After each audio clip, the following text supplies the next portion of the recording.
Eh bien, 8h07 et c'est le moment de la chronique immobilière avec Nathalie Clément, directrice de Via Capitale du Mont-Royal. Bonjour Nathalie. Bonjour. En pleine discussion avec un merveilleux blog en ce moment. Je vais aller voir ça, de la ruelle au salon. On aura peut-être la chance d'y revenir, la semaine prochaine ou dans les prochaines semaines. On va y revenir, on va en parler, c'est vraiment intéressant. Superbe blog là, pour retrouver entre autres des meubles vintage qui ont une grande valeur mais qui sont vendus à bas prix sur le web. Bref, on y va avec la question du public de la semaine et je la lis, ça y va comme suit. On entend beaucoup de gens dire qu'ils ont peur d'acheter en ce moment par crainte que les valeurs des maisons baissent à Montréal. Qu'en pensez-vous, Mme Clément? Alors, est-ce que c'est le moment d'acheter ou pas? Est-ce que ça va baisser là, ces prochaines années? Parce que lorsqu'on regarde les prévisions, tout dépendant de la source, on n'a pas nécessairement le même son de cloche. Écoutez, c'est vraiment la question qui est sur toutes les lèvres des acheteurs en ce moment. Nous, on le sent beaucoup sur le terrain. Ils visitent des propriétés, ils sont intéressés, puis là, ils se disent... oui, mais tout à coup, que les prix baissent. J'ai peur d'acheter, qu'est-ce que je fais? Donc, ce qu'il faut regarder, c'est des choses bien simples. L'achat d'une propriété, c'est pas on achète une maison puis on la revend dans 1 an ou dans 2 ans. Donc, il y a un aspect court terme, moyen terme, long terme. Actuellement, on a connu à Montréal une période de hausse vraiment fulgurante dans les 10 dernières années des valeurs des propriétés. On est dans une période d'accalmie au niveau de la croissance des prix. Par contre, quand vous lisez les journaux dernièrement, vous avez sûrement vu partout baisse du nombre de transactions, mais les prix sont toujours en augmentation. Et là, ça énerve les gens, ça énerve les journalistes, tout le monde. On lit toutes sortes de choses. Les économistes se disent le marché canadien est surévalué de 27 %. Il y a trop de condos à vendre. T'sais. Alors, il y a une bulle immobilière. Ça va éclater. Puis là, finalement, à chaque mois, ils sortent des statistiques où on dit, bon, mais finalement, oui, c'est vendu moins de propriétés, mais les prix ont toujours, ils se maintiennent les prix. Pourquoi? Entre autres, parce que les taux d'intérêt sont très, très bas. Puis ça, c'est une autre chose. On annonce depuis 4 ans, les taux vont monter, dépêchez-vous avant que Bon. Et les taux ne montent pas. Pourquoi les taux ne montent pas? Parce que l'économie n'est pas assez forte pour permettre au gouvernement de monter les taux d'intérêt et on va être vraisemblablement dans encore une économie un peu morose ou fragile, là, je dirais, au moins pour la prochaine année. Donc, on n'aura pas de hausse des taux. Ça veut donc dire que les prix vont continuer à se maintenir. Mais au-delà de ça, quand vous cherchez une propriété, ce qui est important de regarder, c'est, je vous dirais, regarder toujours à moyen terme. Pensons un petit peu plus loin que notre réalité d'aujourd'hui dans notre quotidien. Une maison, à l'époque, nos parents achetaient ça pour la vie.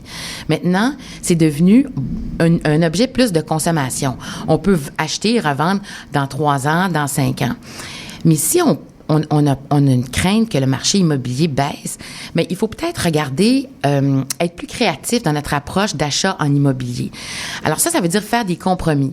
Par exemple, si vous cherchez un condo et puis vous pensez que vous avez besoin de 850 pieds carrés, bien, peut-être vous devriez regarder un condo qui a 1000 pieds carrés, mais qui n'est pas aussi rénové que vous auriez aimé ou qui est un peu plus décentré par rapport à votre lieu de rêve, vous aimeriez habiter. Allez-vous-en quelques kilomètres plus loin, achetez un plus grand appartement ou restez dans le même quartier, achetez un appartement qui est moins rénové, mais qui a du potentiel.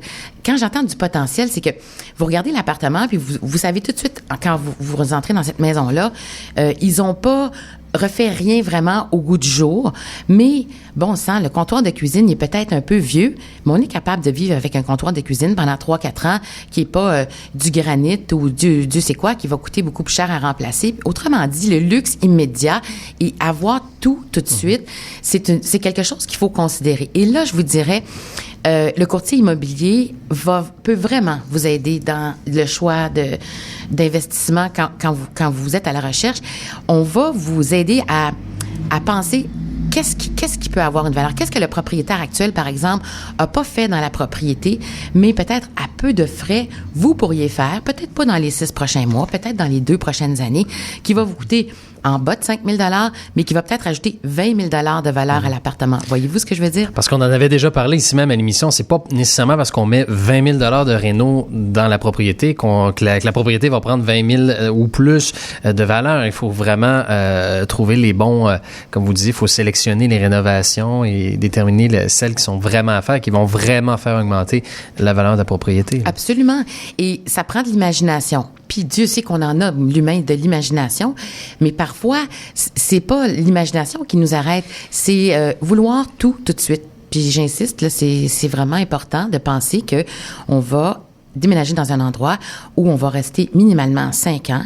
Et voyez, il y a quelques années, j'avais été à l'émission Les Francs-Tireurs où ils s'interrogeaient, est-ce que les prix dans le plateau, ça n'a pas de bon sens, ça augmente et tout. Et là, je m'étais vraiment penchée sérieusement pour faire des devoirs, pour arriver avec des bons chiffres. J'avais étudié les 20 dernières années dans le plateau Mont-Royal.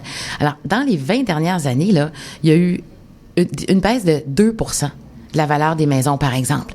Donc, dites-vous toujours que s'il y a une baisse momentanée de 2 ou 3 ou 4%, peut-être pendant 1 an, peut-être pendant 2 ans, mais si vous restez dans votre propriété 5 à 10 ans, après ça, admettons qu'il n'y en a pas vraiment de hausse, mais il y en aura par la suite des hausses. C'est un cycle, hein? C'est comme l'économie, c'est un cycle immobilier et c'est pas en regardant sur un court terme qu'on va pouvoir dire est-ce que les valeurs vont baisser. C'est plus sur le moyen et le long terme. Mais somme toute, Montréal reste une ville où un investissement immobilier est relativement sécuritaire comparativement à certaines bulles ailleurs. Là. Bien, certainement. Puis même, tu sais, quand vous parlez de bulles ailleurs, on parle de Vancouver, on parle de Toronto, où les prix sont très chers. Les gens doivent se serrer la ceinture, ils doivent mettre beaucoup de leur budget sur l'habitation. Montréal est une ville, je pense, en ce moment, on est dans une grande période de transition. Il y a beaucoup de choses qui nous inquiètent. Il y a une croissance qui est assez phénoménale à bien des niveaux. Au niveau économique, c'est un peu morose. Là, regardez tous les commerces qui ferment sur les artères intéressantes de Montréal. Ça inquiète les gens. Et, tu sais, on est dans une période de transition. Mais moi, je pense que Montréal est voué à devenir une ville encore des plus intéressantes où habiter.